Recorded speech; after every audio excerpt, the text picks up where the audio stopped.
Good morning. Start your day informed and ahead. Today is Friday, the 31st of July. I'm Angela Lagunzad-Castro. And I'm Cesca Litton-Kalaw. We are bringing you the perfect mix of the headlines you need and the conversations that shape your day. From the news desk to the digital space, we have got you covered. I'm Pauline Verzosa, and welcome to Morning Matters. Now, first in the news, attacks in financial records of Vice President Sara Duterte and her husband, Attorney Man Scarpio, have been turned over to the Senate Impeachment Court. 2 boxes from the Bureau of Internal Revenue arrived at the Senate Thursday morning following President Marcos's approval to open the couple's tax records. Malacanang says the president followed the law and would not stand in the way of the truth. The Anti-Money Laundering Council and subpoenaed banks also submitted records covering the Vice President Carpio and 20 companies allegedly linked to them. Senator Judge Erwin Tulfo says the documents could help determine whether Duterte's declared wealth matches her income and tax payments. Hindi mo talaga makikita, biglang sumulpot na lang dyan para maibabase natin, maibabangga-bangga natin yung SALN, yung binayad sa BIR. So, yun po yung pros. Pero yung cons din, kung hindi pala, biglang lumaki yung assets, liabilities, yung taxes niya lumaki this past few years lang. So, questionable. Kaya, we really want to find out. Kung ano ang sinasabi ng batas, kung ano ang proseso, susunod po ang Pangulo. So, kung yan ang sinasabi po at kinakailangan na magbigay siya ng kanyang approval sa BIR para mabuksan ang tax records nila VP Sara at ni Atty. Man Scarpio, at ito naman ay para sa katotohanan. Hindi niya po ipagkakait ang katotohanan sa ating mga kababayan. All right, for context again. Okay, so there are limited ways to access individuals' bank records for the purposes of an investigation. And time and again, we have discussed this, that it is through the written request from the President of the Philippines or a waivers request of the respondent. And pwede rin naman pala daw through court. Maryland Foreign Tax Authority request. Pero this time around, of course, this is from the written request of the President. And I remember also, if I'm not mistaken, the Monday or Tuesday rather, or Wednesday, the presiding officer, Chief Escudero, ruled that these financial records, these bank records, are primarily for establishing financial baseline. So they cannot use this, the prosecution cannot use this to introduce another impeachable offense outside of the articles that were presented already. So hindi nila pwedeng gamitin na yun. And then there will be more of like inventory, tapos the marking of the evidence to determine which ones are they gonna use for the presentation of evidence in the impeachment trial. Yung isa pang sinabi nga ni Presiding Officer Chiz, the subpoena was the preliminary procedural step, diba? So it doesn't authorize disclosure, inspection, or admission of records into evidence. So I think si Congressman Terry Redon was saying na meron kasing mga nagsasabi na, yan yung authorization ni PBBM, it means na may ginagawa siya, may kinalaman siya. Parang political.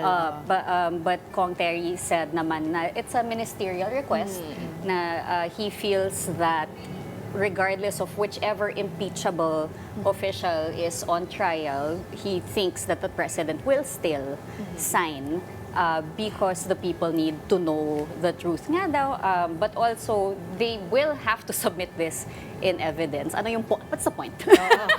What is the point of requesting for all the, so it's another discussion if the impeachment court will allow this to be submitted in evidence. But will there be a reason for the impeachment court not to? Oo nga eh. So we'll see how they will rule on that. But we did see yesterday already the financial records have arrived at the Senate. Yung green box naging red box containing the tax records of Vice President Sara Duterte and her husband, Attorney Man Scarpio. So right now, these documents have been merely subpoenaed. They're already with the impeachment court, but again, they will have to rule on whether it will be admissible in court. And of course, we can expect the defense to try to object to this, diba? Sinabi naman nila yan before, especially in their oral arguments. They argued that the financial documents are fatally overbroad and it's a weapon of fishing expeditions. But sabi naman dyan ng prosecution, they're optimistic that it will be admitted as evidence because Congressman Shel Diokno also cited as precedents yung nangyari nga nung impeachment trial ni former Chief Justice Renato Corona, right? So they were able to Open. open and scrutinize the financial records of the former Chief Justice even prior to his appointment, no? Not just during his term. So if that we just base it on that as precedents, then mukhang there's no reason nga not to admit it in court. But I remember nga rin during the parang investigation din kay Sereno, 'di ba? Yung ginamit sa kanya was before she was appointed as the Supreme Court Justice. Ang ginamit sa kanya because she wasn't able to declare yung SALN niya when she was still in university as dean, if I'm not mistaken. So parang doon nila binabase ito na you can check, no, yung financial establishment nito from the years, not just under the impeachable officer's year. So yun yung parang pinupunto ng prosecution. I was able to catch Attorney Lorna Capunan for a bit last night on the big story, and she was saying one bank alone said that the documents they had could fill 3 vans. That's one wow. bank. Dami. So lahat yun kailangan din So tignan there ng are prosecution. several banks. Also, we can only imagine how much paperwork they have to go through. And I mean, how do you pick and choose, diba? Because they need, yun na nga yung sinasabi nila, they need to establish the pattern or how much money the Vice President had before she became mayor, vice president, all the way to, Yes. I think, 2024. 2021 ata yung pinagbigyan lang ng Senate Impeachment Court eh. And to think, these banks, sinabi mga marami silang mga papers. And then there's another bank daw na they didn't name na ask for more days to prepare kasi marami pa nga. So, Oh my goodness. but you have to remember, if I may add this, if you have to remember that the Senate, the prosecution has allotted 30 days for the article of impeachment 1. Diba? So, they have to finish it. Confidential funds. Pero itong tax records naman na to na pinag-uusapan natin is under, unexplained wealth, no? So, kumbaga, parang ang point ko dito, they have to be able to finish scrutinizing, marking of the evidence before matapos yung Article 1 na pinapresent nila ngayon. Para by the time ma-present nila yung tax record na to for the article ng unexplained wealth, ready na sila. Kasi otherwise, paano?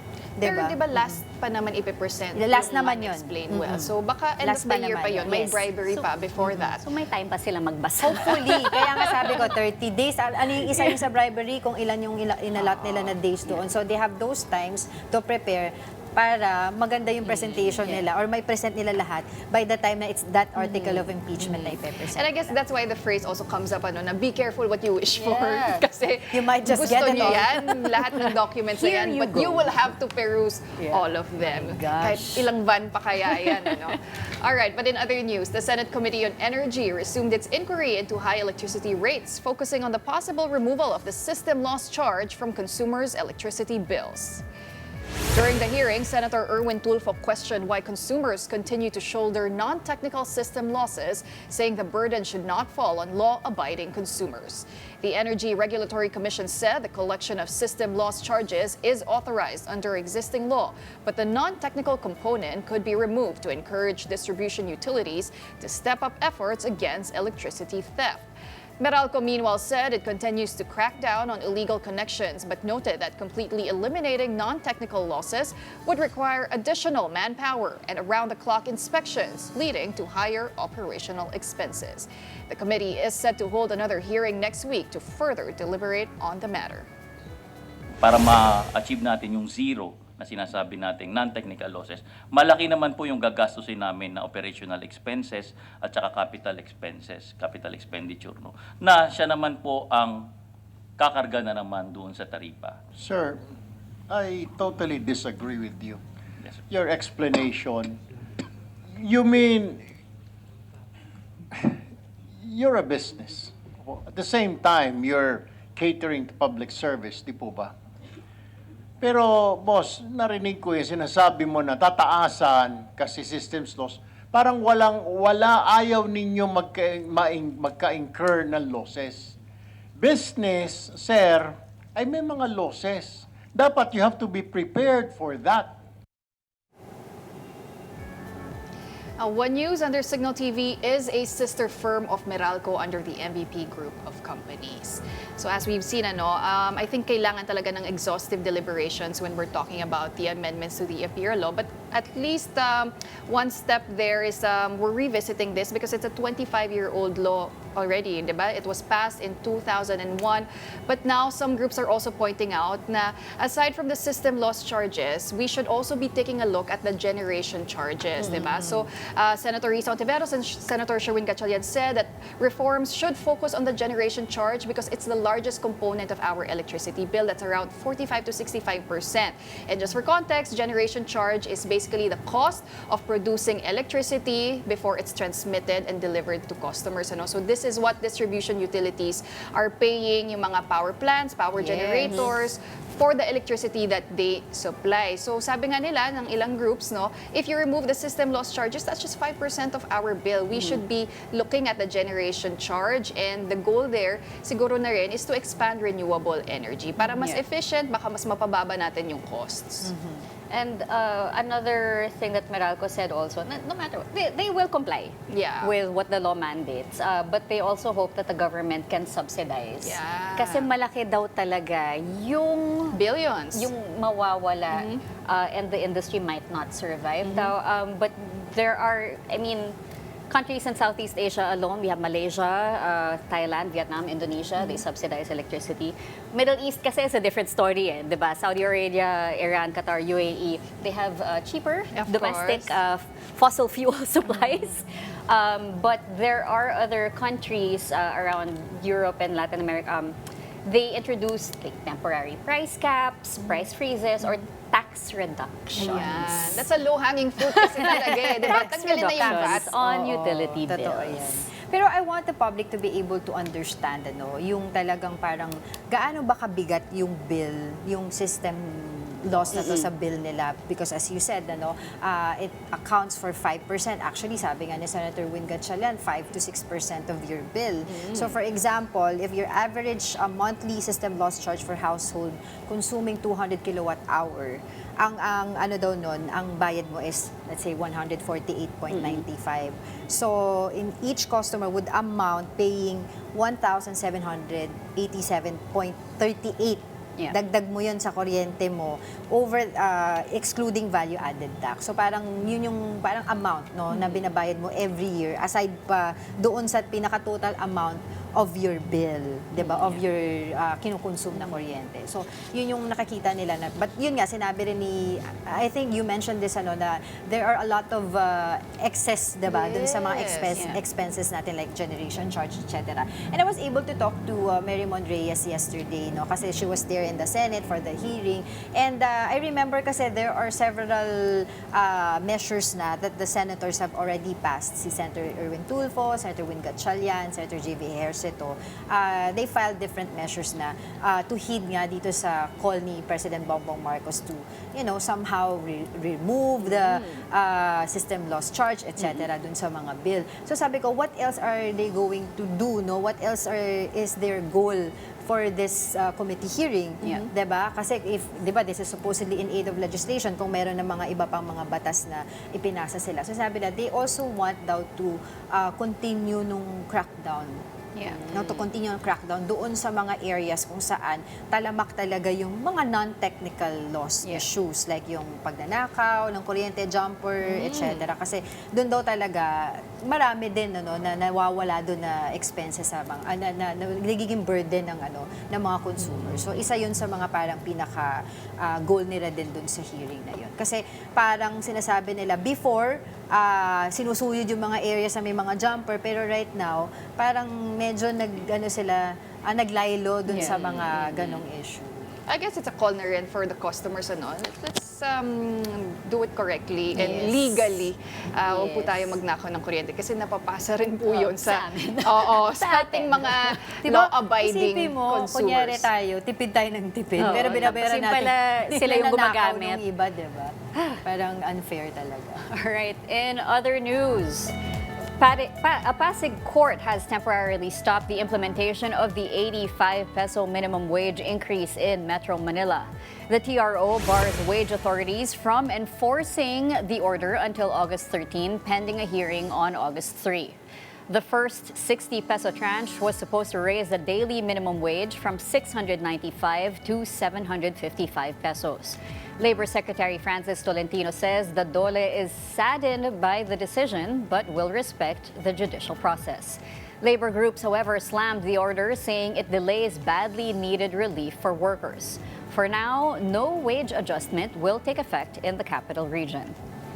So the TRO follows a petition filed by 2 construction companies. And yung construction companies dun sa petition, they were saying na yung request nga to briefly halt the wage increase kasi hindi parang kinonsider ba yung employer's capacity to be able to pay their workers the increased wage hike. So the petition was dated July 3. The first tranche of the wage increase was supposed to be effective July 25.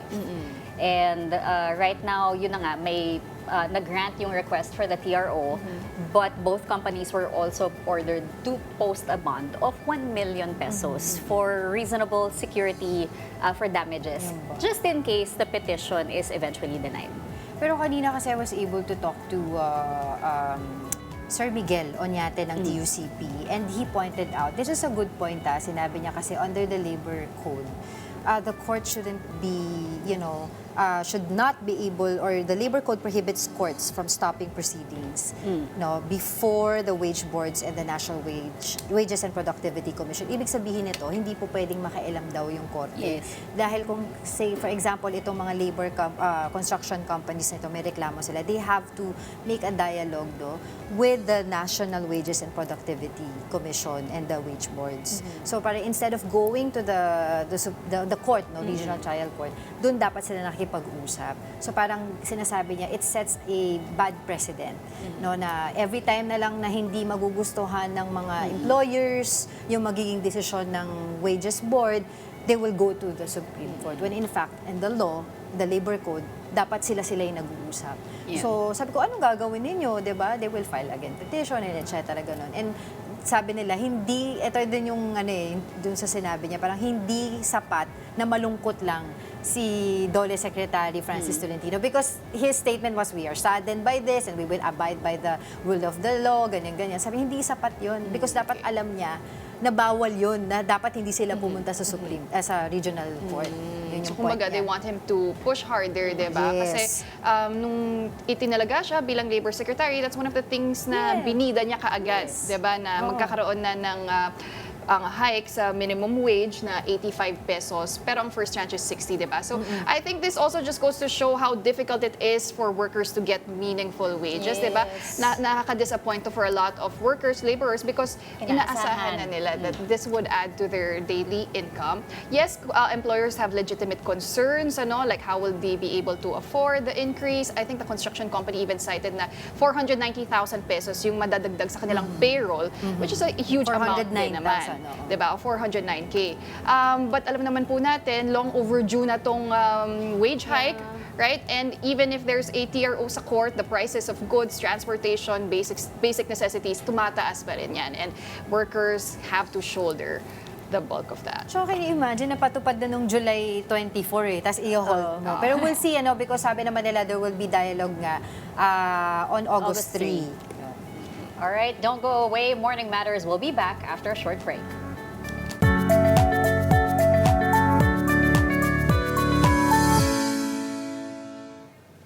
Welcome back. You're still watching Morning Matters here on One News. Private prosecutor Lorna Kapunan said the prosecution panel is prepared to review the tax records and bank documents recently submitted to the Senate Impeachment Court. In an interview with One News as the Big Story, Kapunan described the records as key evidence in the impeachment trial of Vice President Sara Duterte.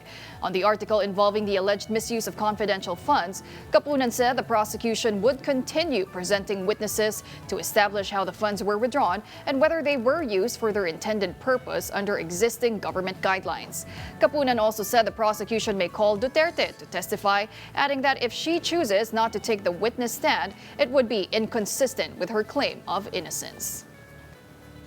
Yung voluminous na yan is hindi naman lahat ipipresent as evidence. No? It's a But you matter have to of fact. pour over them. All You of have to them. pour, and as we lawyers say, nothing beats preparation. So you cannot go to court unarmed naman. Dapat may ammunition. Pag sinasabing unexplained wealth, bakit unexplained? So we have to show pattern. Sinasabi nila, bakit pati yung period of time when she was not vice president, why are you still getting the bank records? Why are you still getting the records of the husband? Unless she already had an assassin kill the husband for 5,000 pesos, she's still married to him. And these are conjugal funds. That's why kasama rin yung mga bank accounts ng husband. And we will show through the evidence and the bank records a pattern. Kasi dapat may baseline So, yan eh. can a person testify against oneself? That's what she's going to say. She cannot testify, but, you know, not to testify at all is not consistent with the claim of innocence. Presidential Communications Office Secretary Dave Gomez expressed confidence in the communication style of Palace Press Officer Undersecretary Claire Castro.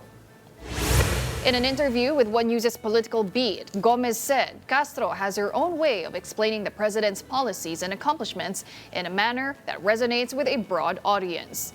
Gomez also said the PCO holds regular alignment meetings before Castro's press briefings to discuss key messages and narratives. However, he said the office allows Castro to deliver those messages in her own style, noting that they do not want to cramp her style. When she got on board, alam naman natin yung estilo ni Yusek Claire, no? And siya talaga may sarili siyang estilo that really resonates to a large audience, no? So siguro yun talaga yung kanyang papel to communicate to a larger audience so that she can put yung mga sinasabi ng Pangulo, yung mga ginagawa ng Pangulo, yung mga accomplishment ng Pangulo in the proper context at in a manner, in a style, in a language na maiintindihan ng nakararaming nating mga kababayan. No? So she has a role to play and she's doing it very well, very well. Lagi naman kaming may alignment meeting bago mag-briefing si Yusek Claire. Pinag-uusapan namin yung messaging on the issues of the day. No? Pero hinahayaan namin siyang ipaliwanag yung mga issues na to in her own style. We don't want to cramp her own style. Sabi ko nga, she resonates very well with a larger audience. So we just discuss the messaging and the narrative that we want to put forward. But at the end of the day, it's Yusek Claire in her own style who communicates those messages. And now let's get the latest from the House of Representatives. We have our mobile journalist Amy Atienza reporting this morning. Amy, ano bang pwede nating abangan sa House today?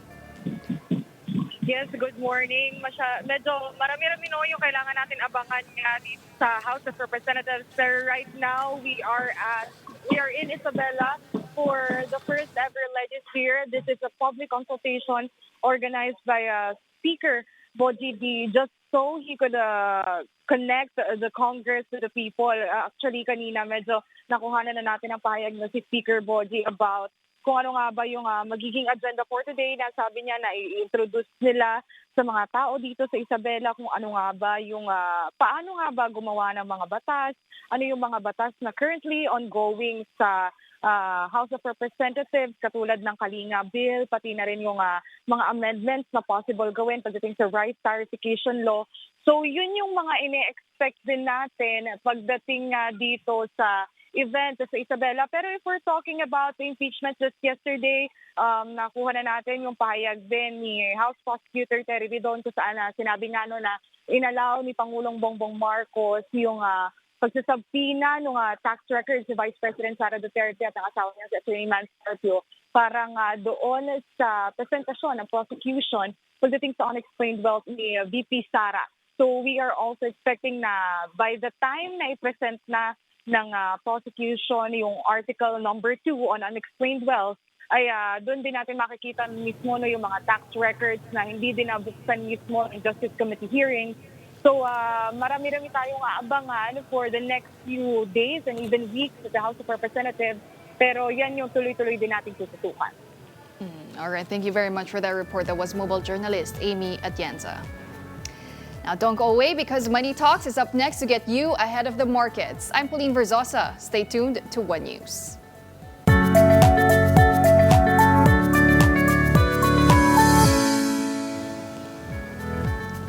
Good morning, mga kapatid. You are watching Morning Matters here on One News. It was a week of high-stakes politics. President Marcos used his fifth SONA to put anti-corruption, lower power costs, and new technology investments at the center of his agenda. Vice President Sara Duterte's impeachment trial entered a crucial phase with her tax and bank records turned over to the Senate court. Meanwhile,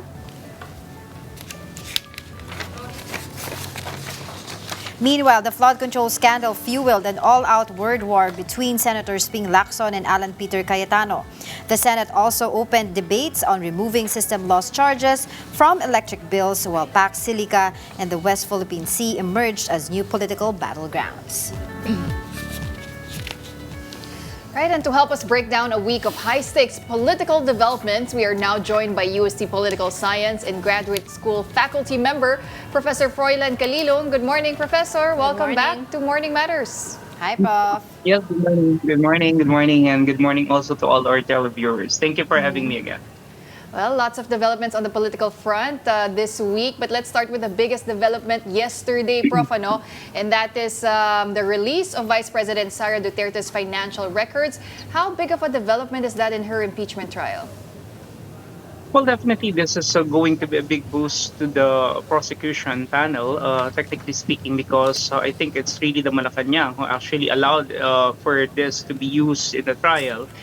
Which gives us again the impression that the president really has a direct hand insofar as the proceedings of the impeachment is concerned. And I think the prosecution will definitely use this to the hilt, to their advantage, so that they will be able to gain a considerable level of leverage. Because you see, for a very long time, this is something that we were not really expecting before, although the prosecution, I think, really tried to present this. But it was inconclusive in the past whether or not this is going to be used. But I think right now, with the go signal of Malacanang, I think the prosecution really scored big here in this particular case.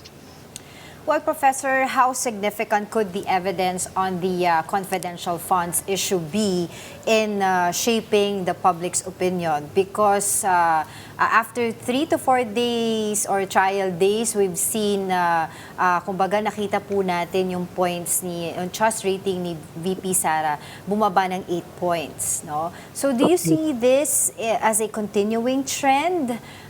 Most especially if the prosecution would present testimonial evidence or documentary evidence that would really, nail her doon sa confidential fund allegations. Well, definitely, meron at meron talaga ito magiging effect. No? Hindi natin po pwedeng isang tabi yung epekto nito, na particularly because this is an integrity issue, and this is an issue that is centered on accountability of the Vice President.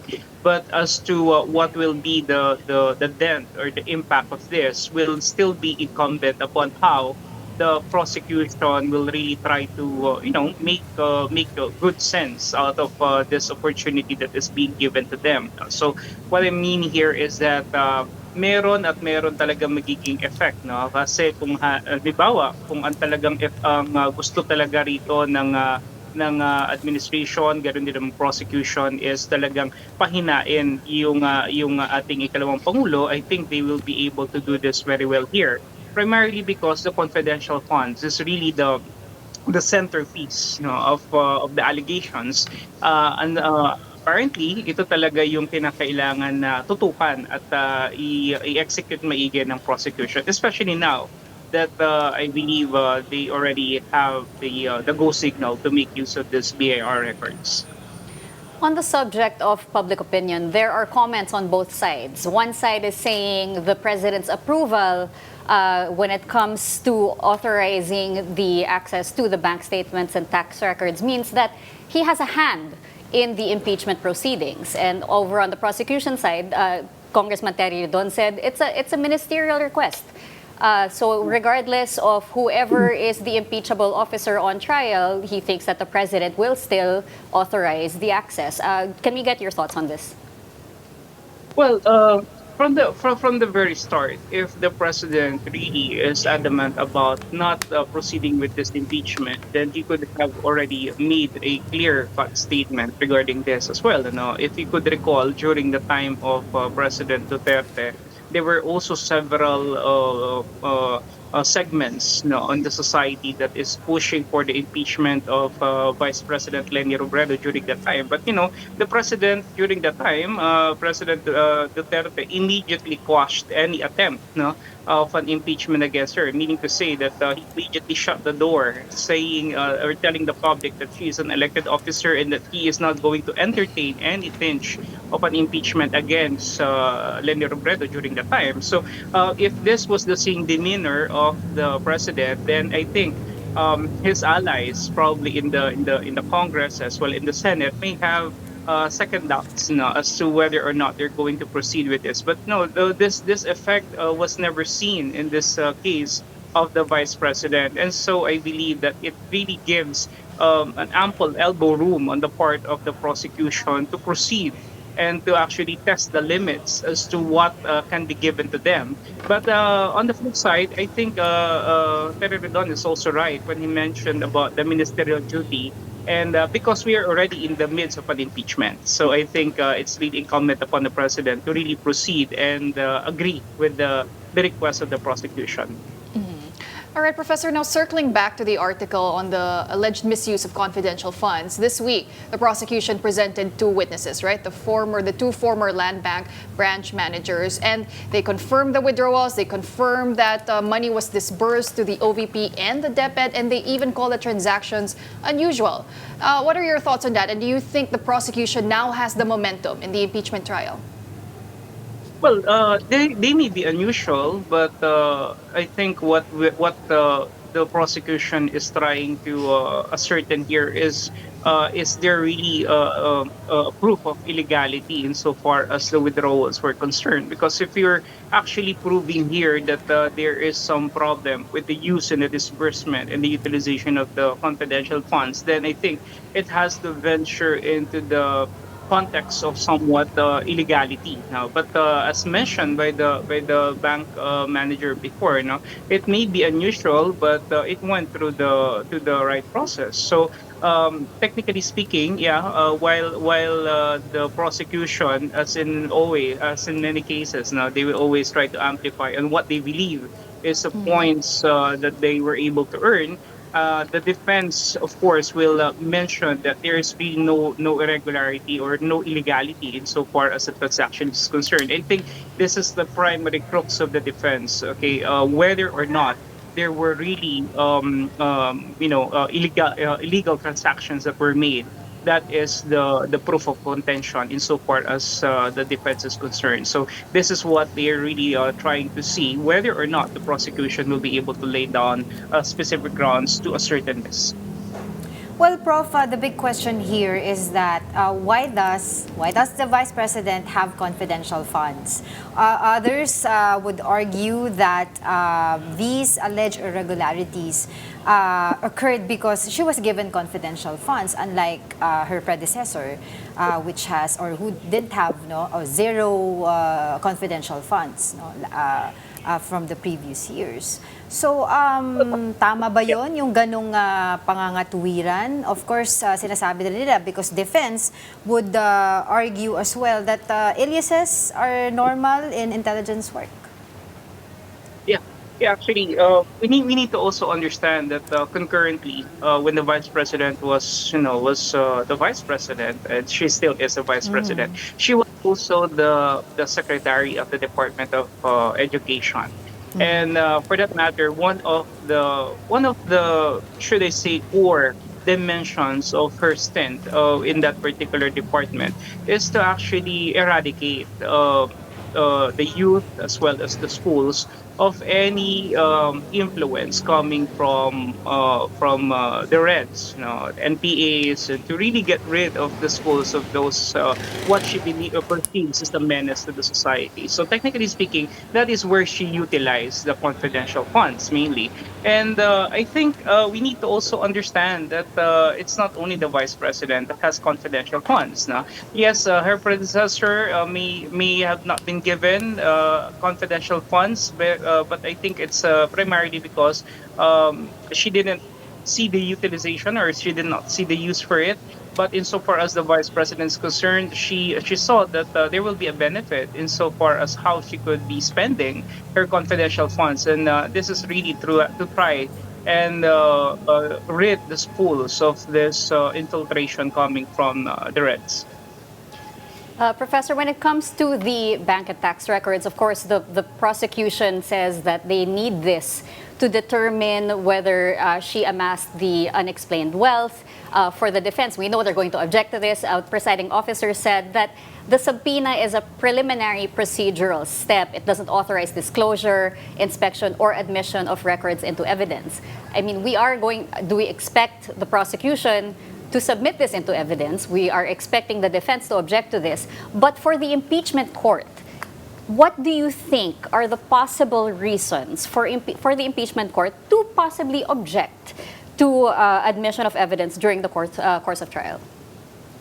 Well, I think it's not really the court's decision per se to actually make the necessary objection to this. But of course, this will be incumbent on how both camps will actually try to position their particular take on the matter. But of course, I think insofar as I'm concerned, I think it's best to the interests of transparency. And of course, what we are really trying to arrive at here is a greater task of accountability, that all of this subpoena documents be presented as an evidence. And of course, the defense will always be there to contest and to object to that. But I think in the pursuit of parity, and fairness, I think it's imperative that we present all these documents so that we will be able to also test their legal limits, and for us to know whether or not they're really admissible or not. So I think the court and the presiding officer will be able to make good sense of whether or not to allow the subpoena documents to be presented.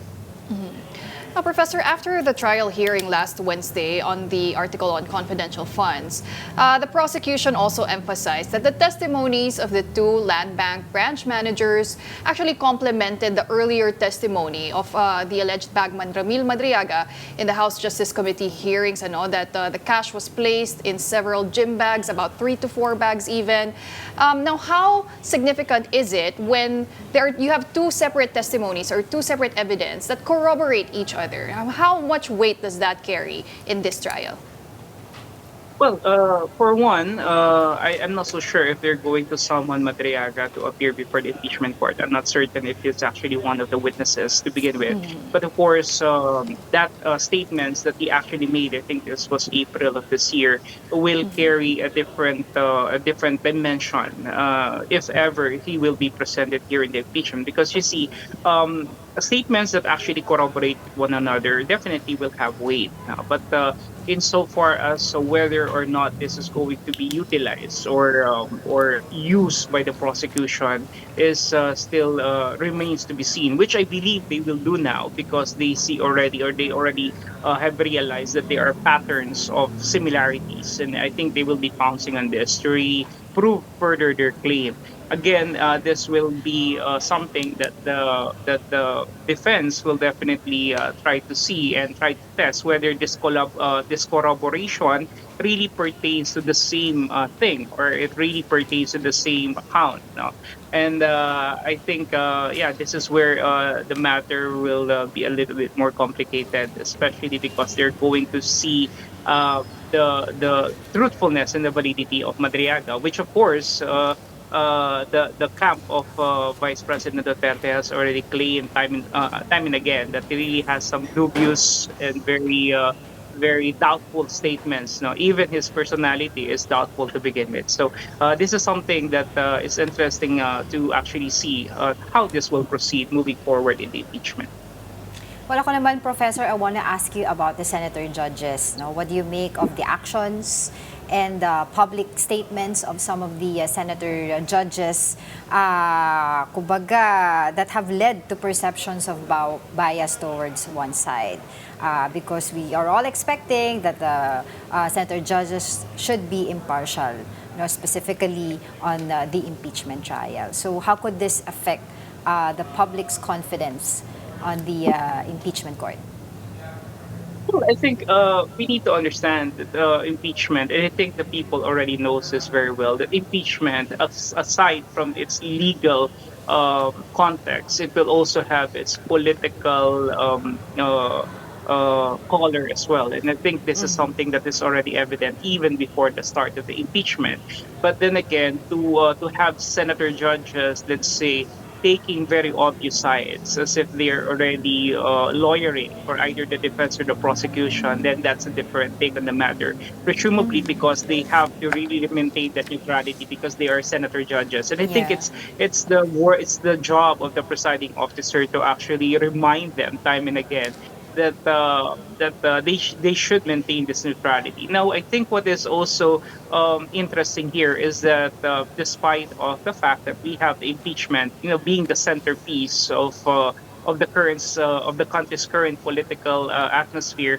It's also noteworthy that there are sidelights, and these are also centered on the focus on the Senate, particularly this ongoing feud, brewing word war between Alan Peter Cayetano and of course Senator Ping Lacson. And I think this is this is actually going to create a lot of drama on the sidelines. It's like stealing the light away, Limelight. or the spotlight away. Yan from yata yung impeachment. bloodbath eh.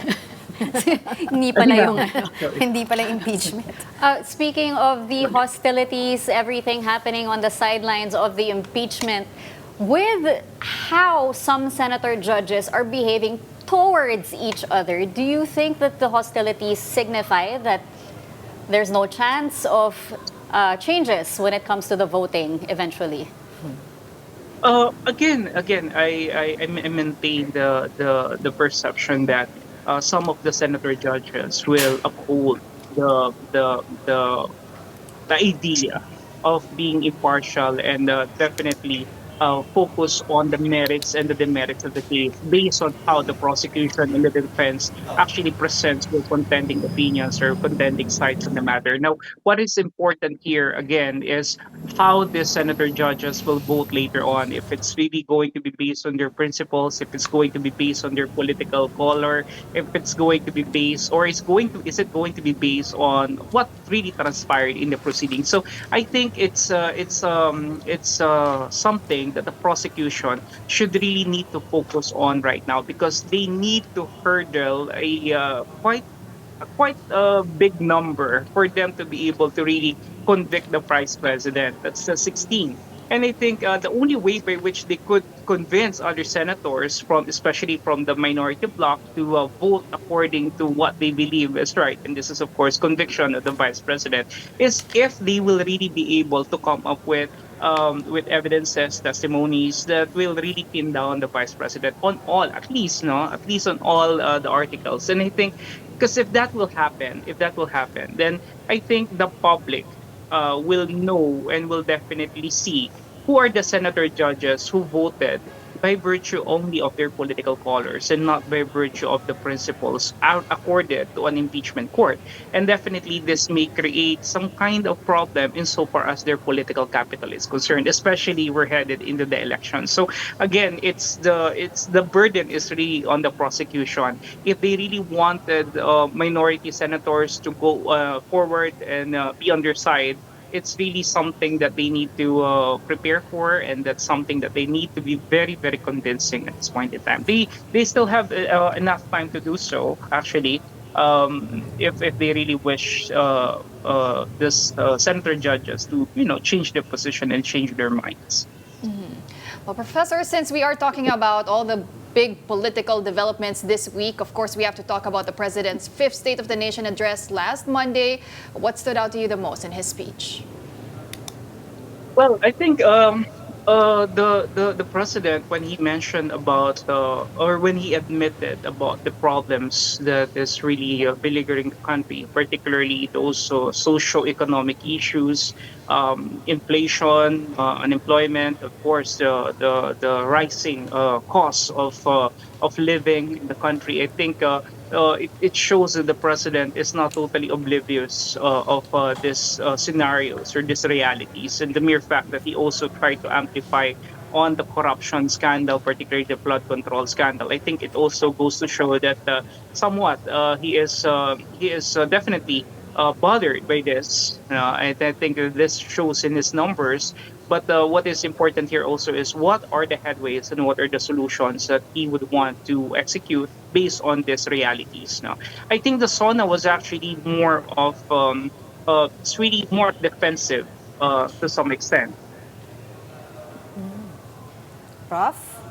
Yeah, I think the SONA is really quite more defensive more than anything else. No, it did not really create the necessary programs or policies that we were expecting. The president will execute or will carry out, at least for the remainder of his term. It's also quite ambitious, I would say. But I think what is important here is that he remains grounded on the idea that there are societal problems that needs to be solved, and that he still has enough time to actually solve this matter. All right, Professor, sorry. Okay, so I thought we lost your video there for a second, Yeah. but you're back. Okay. All right. Well, what made you think that the SONA's PBBM SONA is defensive? Malacanang said, announced that he was the one who wrote this. Didn't you feel the sincerity in his speech? Your thoughts on that? Well. I think it was quite overly cautious to begin with. The reason why I said it was a bit defensive is because towards the latter part of the speech, I think there was this part wherein he is trying to defend mainly the actions of the administration. Of course, we need to be bold in this particular case, especially when you're doing a speech like this. You need to really come up with evidences that will really prove your take on the matter, and it has to be very very solid. Something that I really didn't feel from the speech, in the entirety of it.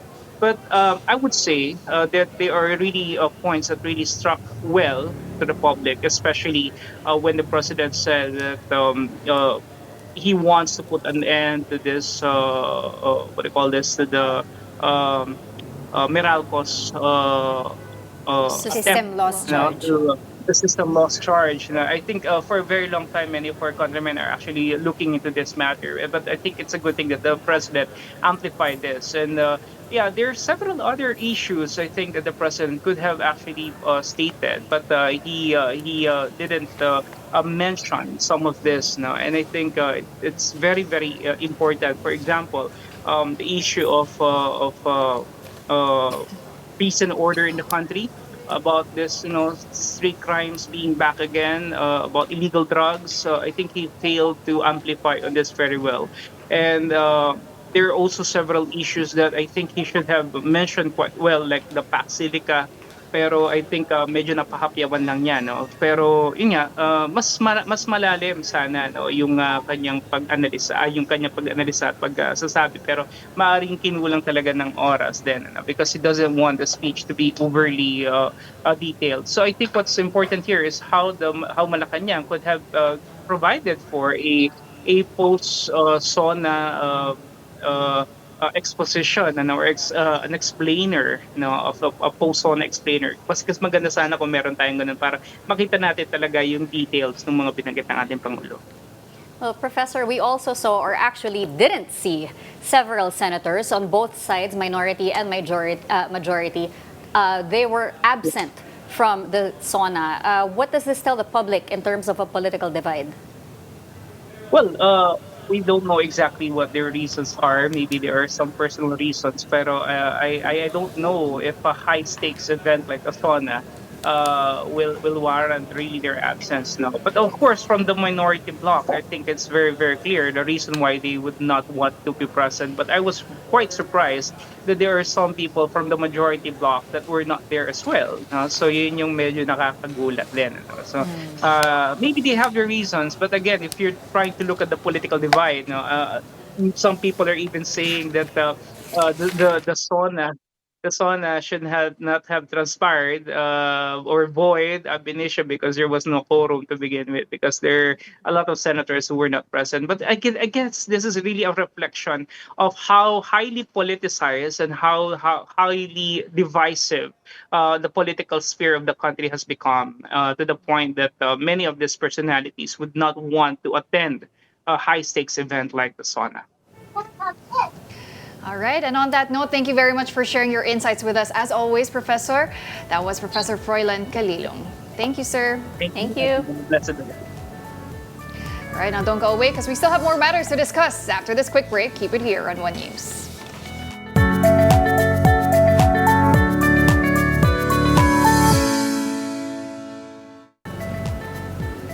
Good morning mga kapatid. You are still watching Morning Matters here on One News. As we know, the Senate Impeachment Court has formally received the bank and tax records of Vice President Sara Duterte and her husband, Attorney Mans Carpio. But the question is, what happens to the documents now, and when can the prosecution and defense access them? Mobile journalist Merimon Reyes now joins us live for the details. Merimon. Pauline, good morning. Yesterday, the impeachment clerk of court, Secretary Ray Bantug, confirmed receipt of the subpoenaed BIR documents, AMLAC documents, tax records, bank documents of Vice President Sara Duterte and her spouse, Attorney Mans Carpio. Pero he clarified yesterday na mechanical receiving lang daw ang ginawa muna. Kasi if ever naiisa-isahin nila itong mga dokumento, pwede silang abutin until Sunday. So may proper time silang gagawin dyan. Isa-schedule na ito ng maayos. And for now, ini-inform na ni Sec Bantug si Presiding Officer Senator Cesca Litton-Kalaw, even si Senate President Sherwin Gatchalian, na kumpleto na itong mga pinapasabihan dokumento. Pwera na lamang doon sa iba pang nais ipasa ng mga bangko. Kaya meron daw silang binigay na, kumbaga may letter sila na may pinadala sila, pero for the others na nangangailangan pa ng additional time or days, pinayagan naman ito so far ng impeachment clerk of court. Pauline. Well, Merimon, outside the impeachment court, there's also a word war between the senators. An example of that, no, is Senator Ping Lacson saying, ceasefire my foot. Ano ba yung background dyan?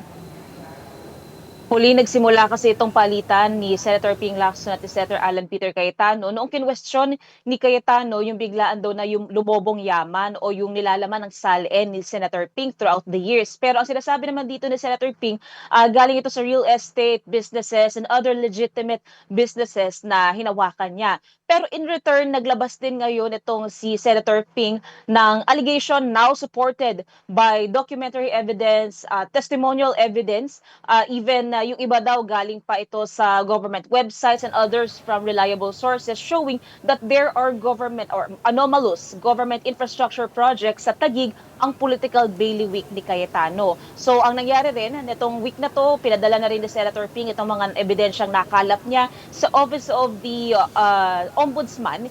And yung delicious evidence din daw, handa rin daw siyang buksan o ipagbigay alam sa pagdinig ng Senate Blue Ribbon Committee. Pero sinasabi naman dyan ng chairman ng Blue Ribbon, si Senator Erwin Tulfo, kapag ka nakumpleto na yung miyembro ng Blue Ribbon, mag-uusap-usap sila kasama ang majority at minority members nito para malaman ano ba ang direksyon. Ipagpapatuloy daw ba yung legislative inquiry dito sa flood control o yung ibang personalities muna, ibang issues muna, kasi may pronouncement naman daw ang ombudsman na sila ang nagsasagawa rin ng investigasyon ngayon. So it's either tuloy tayo o ipagpapaubayan na raw nila sa ombudsman. Pauline. Okay, thank you very much for those updates. I was mobile journalist Merimon Reyes. The Philippine National Police, or PNP, is expected to give updates on possible arrest warrants against the 18 so-called Maleta Boys and their lawyer, Attorney Levito Baligod. For the latest, mobile journalist Jas Paredes is reporting live from Camp Crame. Jas, go ahead. Yes, Angela, alam nga natin ay nagsamtaghain ng Department of Justice ng mga kasong perjury at cyber libel laban nga dito sa 18 bagmen at bilang narito yung kanilang abogado na si Levito Baligod at ipinasa na yan sa 4 na regional trial court across Metro Manila. At ang pagkakaalam natin, itong isinampa ng DOJ nga ay nalipat sa iba't ibang regional trial courts. Ito ay sa Las Piñas, sa Muntinlupa, sa San Juan at Caloocan. Sa ngayon Angela, we are expecting na from the Philippine National Police sa mga pagbabantay natin, if the warrant of arrest ay lumabas, and we're expecting the Philippine National Police to implement the warrant of arrest. Pero Angela, as of now ay wala pa namang inilalabas, ngunit ang sabi ng Department of Justice ay tanging ang regional trial courts lamang ang may kakayahan ngang maglabas ng warrant of arrest laban nga dito sa 18 bagmen at pati na rin kay Attorney Baligod. Sa ngayon, kung mga ang pagkakaalam natin, dahil nga dito sa kanilang binitawang mga pahayag doon sa alleged payoff nga na ginawa ni dating mambabatas na si Saldico, na kung saan na itong iba't ibang personality at iba't ibang government officials ay napadalhan nga nitong mali-maleta na mga pera, ay dahil dito ay nasampahan nga sila ng charges for perjury and cyber libel. Sa ngayon, Angela, inaantay pa natin ang magiging pahayag dyan ng Philippine National Police, but we are expecting na once the warrant of arrest will come out, ay possible implementation yan agad-agad. Angela. Just i-clarify lang natin, itong possible arrest warrant na ito against Attorney Baligod and the 18 ex-Marines or Maleta Boys ay dahil doon sa final ng DOJ na kaso. Pero meron ka bang update doon sa iba pang mga nag-file ng cases like si former Senator Antonio Trillanes, Congresswoman Laila de Lima, and former National Security Advisor Eduardo Año? Yes, Angela, ang pagkakaalam nga natin na ito nga sila Eduardo Año, Attorney Trillanes, and other personalities have filed separate charges nga for this 18 bagmen. Pero sa ngayon, Angela, wala pa tayong update patungkol sa kanilang isinampa. Pero ang alam natin na na-distribute yan sa iba't ibang RTCs. But we will be getting back kung ano yung magiging update patungkol nga sa separate charges na kanilang isinampa. Pero ang pagkakaalam nga natin, Angela, these personalities ay sila rin yung mga nadawit doon sa binitawang salaysay nga ng 18 bagmen na sila nga daw ay nabigyan din itong mali-maletang from Saldico. Pero sa ngayon, Angela, we can't give further information yet, but we're waiting kung ano yung kanilang magiging update, particular na rin ng Philippine National Police once na lumabas nga itong charges against this 18 bagmen and Attorney Baligod. Angela. Alright, thank you so much, mobile journalist Jazz Paredes. The Philippines is on track to surpass 100,000 registered electric vehicles by year-end, driven by rising fuel costs, government incentives, and growing consumer interest in EV savings. Mobile journalist Evan Tarinque has the report. More than 100,000 registered electric vehicles are expected to be on the Philippine roads before the end of the year, as more Filipinos shift to EVs amid rising fuel costs and continued government incentives. The Department of Energy says EV sales have already exceeded 47,000 the first 7 months of the year, putting the country on track to surpass the 100,000 mark in registered electric vehicles before year-end. The DOE adds that electric vehicles now account for nearly 15% of new vehicle sales, meaning almost 1 out of every 5 new vehicles purchased in recent months is electric. Government incentives continue to boost the industry, including zero import tariffs on battery electric vehicles until 2028, zero excise tax for full electric vehicles, and a 50% excise tax discount for hybrid and plug-in hybrid models. Confident tayo na bago matapos or matatapos ang 2026 na ang ating vehicle registrations pagdating ng electric vehicles or EVs lagpas 100,000 na. But the Electric Vehicle Association of the Philippines says the biggest selling point today isn't just the incentives, it's the savings. As fuel prices remain high, owners are spending far less on electricity than they would on gasoline. At the same time, a growing number of EV models has helped bring prices down, with some now selling for less than 1 million pesos. Pero sa EV, yung savings ngayon is about 70%. Kung gumagastos ka ng 1,000 kada 3-4 na araw sa gasolina, ngayon 300 na lang kung kuryente. To keep the momentum going, the industry is calling on the government to extend tax and tariff incentives beyond their 2028 expiration, saying longer-term support would encourage more Filipinos to make the switch to electric vehicles. Other countries are having these incentives until 2040. Yung iba 2035, kung pwede hanggang 2040 or another 10 years from 2028, pwede siguro, di ba? Yun yung pakiusap ng EVAP. Kapatid Mobile Journal Ivan Tarinque, We or One News. Stay tuned. Morning Matters returns after a quick break.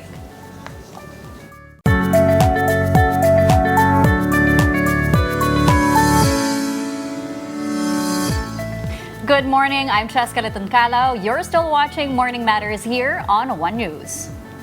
La Bayadere is returning to the Ballet Manila stage after more than a decade.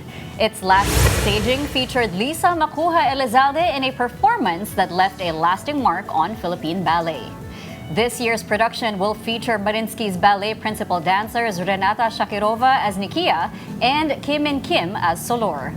Performances are scheduled at the Aleo Theater in Pasay City on August 14 at 8 p.m. and August 15 and 16 at 5 p.m. To tell us more about the return of La Bayadere, we are joined by none other than the one and only Lisa Macuja Elizalde, CEO and Artistic Director of Ballet Manila. Good morning and thank you so much for joining us here on Morning Matters. Good morning and thank you for having me. All right, to start things off, why La Bayadere to end this season? La Bayadere is the epitome of a classical ballet. It's because it has all the workings of what a classical ballet is like. It's in 3 acts. It has what we call the white act, which is Act 3 in the Kingdom of the Shades. It has the character dances because it's set in India. It has a lot of character dances, and there's a grand padaksyon, we call it a padaksyon, which is divertissement with Solor and Gamzati.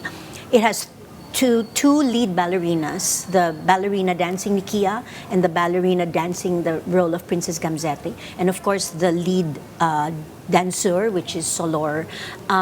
It also has a lot of mime, wherein the dancers sort of tell the story by doing certain gestures. So it's quite tragic, but at the same time it's very dramatic and a complete spectacle. So I thought that it would be a great conclusion to the Prima series, because this series, the 31st season of Ballet Manila, began with Sleeping Beauty in March, Paquita, my original choreography in May, and then in June, and then now in August we end with La Bayadere, which I think the last time it was staged, Ballet Manila is the only ballet company that can stage a ballet of this magnitude, and it was staged last when I did my farewell performance or my swan song series way back in 2013 or 2014, if I'm not mistaken. Wow. So how do you see La Bayadere showcasing the strengths of Ballet Manila's corps de ballet? As I said, there's the White Act, which is the Kingdom of the Shades. It features 32 girls ballerinas in white tutus, doing things all at the same time. And bawal ang uga.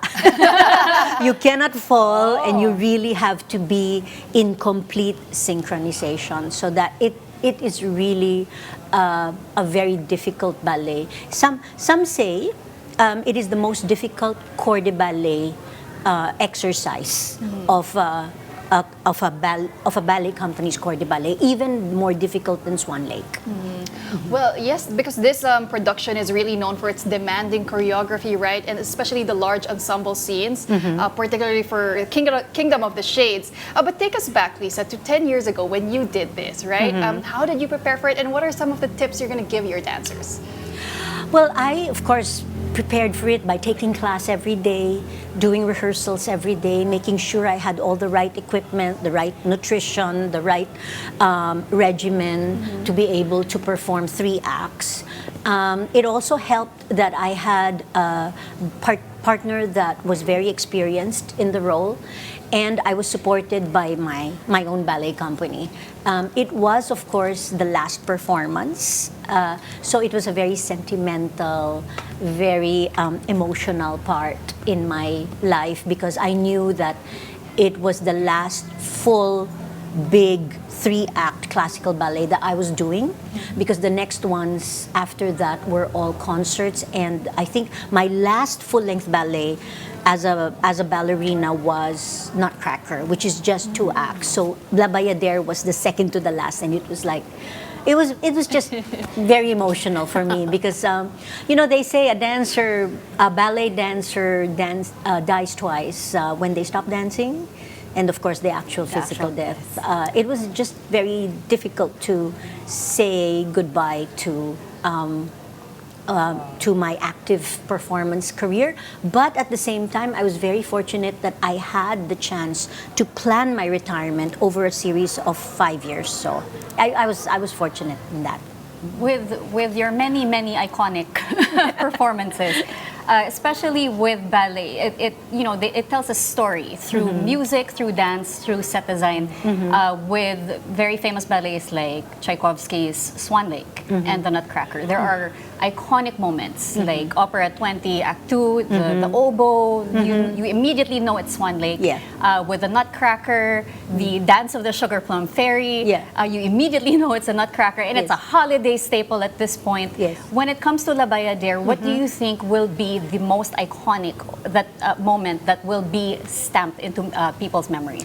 Well, I don't know if you remember, there was a ballet film called The Turning Point. It began with these ballerinas doing arabesques down a ramp. That is the most iconic part of La Bayadere, when Solor starts to dream all the different facets of Nikia, his beloved, because she had just passed away and he was distraught, and so he had to take some opium to calm himself, and then he dreams this dream. That's the most iconic because the stage is just black, and all of these ballerinas, 32 in white, appear one after the other going down a ramp. So it looks like they're flying down a ramp in these series of arabesques and then backbends, arabesque and backbends. So one ballerina appears one after the other. That's the most iconic moment in La Bayadere. Wow. I want to ask you, Lisa, that some people see ballet as an art form only for the privileged. And how do you break that perception and make Filipinos feel that ballet belongs to them too? Well, I don't know if you follow me on TikTok and Instagram and Facebook, but like, for example, just for La Bayadere, I did a little narration of a key mime scene where the Princess Gamzati and Nikia sort of have a cat fight over Solor, and so I narrated all the mime. So when she would say stop, and I just narrated it, and it's actually going viral right now. So yeah, I do things like that. I try to make it more like reachable, understandable.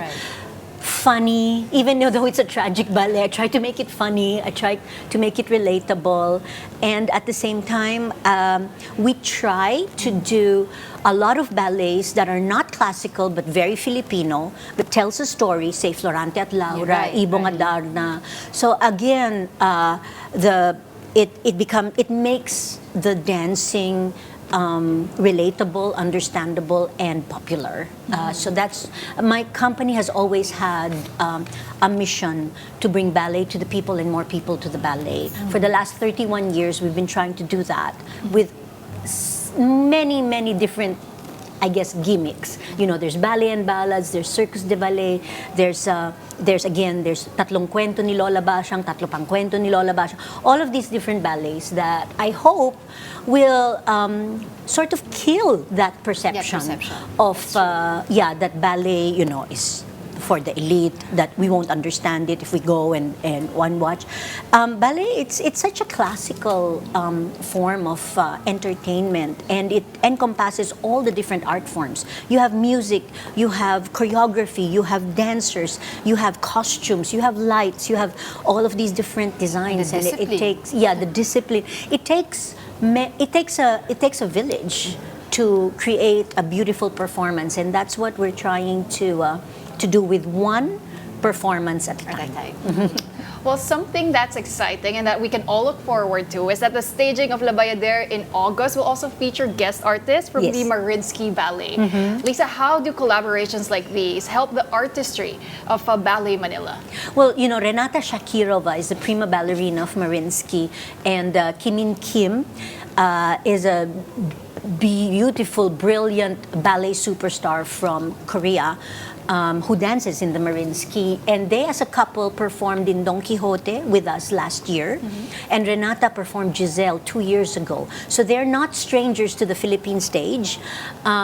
Their artistry, their athleticism, their technique, and just their partnership alone really uplifts the performance, because first of all, I think everybody's just in awe of what they can do at the peak of their artistic and technical brilliance, and at the same time, you don't see them live at all, aside from, say, in St. Petersburg.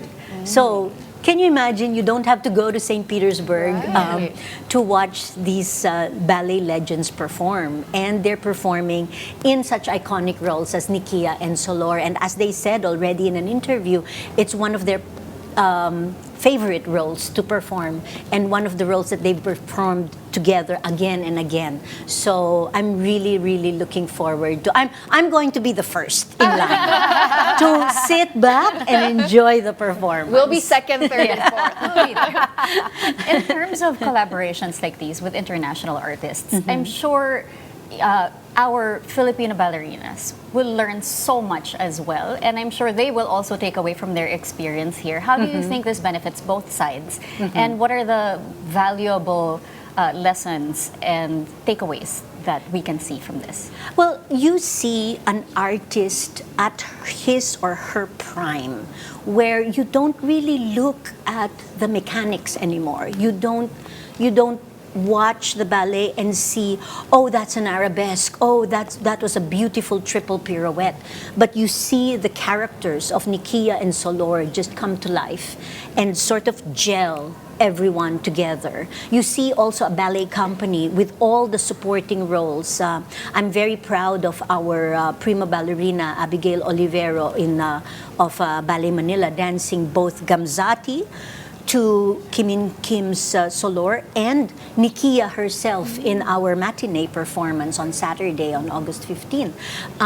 You see basically everyone just dancing together in order to tell the story. And this is like a product of years and years of training, experience, performing, and just gelling together as a company, especially with the Corps de Ballet.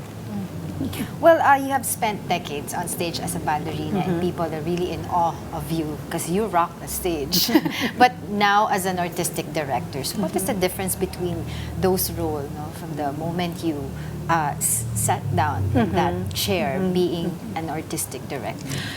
It was a lot easier when I was just dancing. I'm sure, really. All I had to worry about was myself and my routine and what I could perform on stage. Now I have to worry about everything else. But at the same time, it just gives me a lot of joy to be able to still continue being so involved in my craft. It gives me an opportunity to share so much wisdom, so much, experience that, all the learning that I've done in the last 32 years of my actual dancing career, and more than 40 years since I graduated from the Russian Ballet Academy at then Leningrad. I just I'm so blessed to be able to steer the careers and the dance journeys of all of these artists, Filipino artists that are now under my care. And I am blessed to be able to have, to perform the classical ballets and show that to the Filipino audience. And I am blessed to be able to tour and travel and just show the richness of our Philippine culture. All right. I wish we had so much more time, but representation is so important. The way that the arts influence our culture and shape our culture as well. How would you encourage parents to start their kids early? Because we grew up with Mania Bareda, with Lisa Macuja Elizalde, and now you mentioned the Filipina prima ballerina Abigail Olivero. How would you encourage parents to explore the arts, especially the art of ballet? Well, again, it starts when you're very young. I was brought to my first ballet class by my mother at the age of 9. Some ballerinas start really, really early at 4 or 5 years old. But I think the main thing is consistency.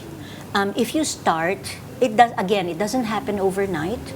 You have to be consistent, you have to be committed.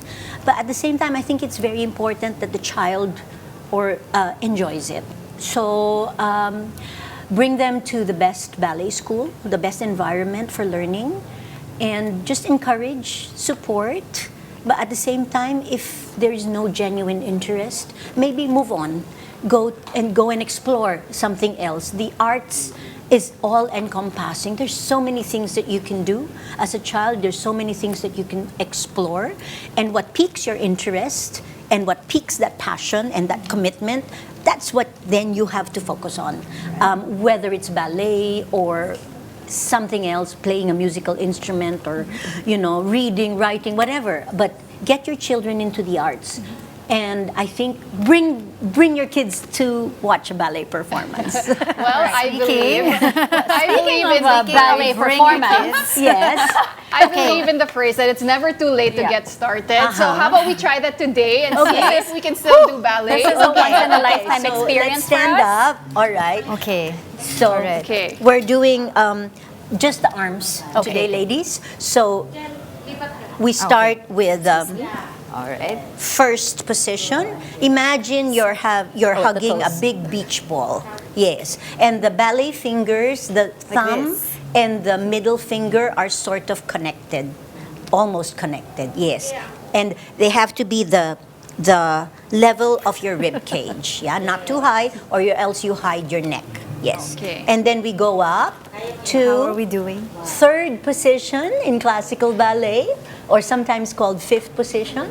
So if you wiggle your fingers, you should be able to still see your fingers in your peripheral vision. Yeah. So they're not behind, but slightly in front. Okay. And then we open with our wrists and go to second position. Yeah. Again, it's like hugging a bigger beach ball. Yeah. Yes. All right. And then we go to our allonge line. And then we go down to demi-bras. Oh my gosh. And then brava. Bravo. All right. So Brava. let's do that all at once. We go first, third, second, allonge, demi-bras, With that and attitude. brava. And ladies, you just accomplished first port de bras. And we were taught by the one and only Lisa Macuja Elizalde.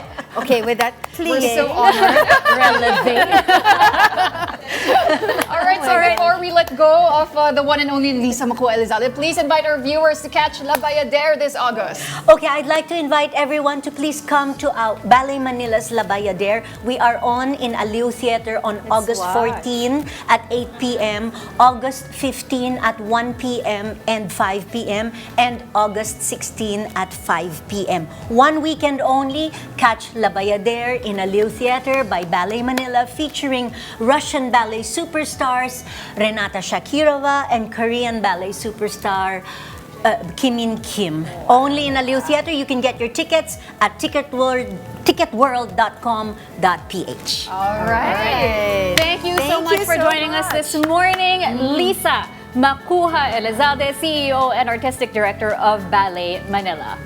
Thank you so much. Thank you. That wraps up today's episode of Morning Matters. Curtsy? I'm Angela Lagunzad-Castro.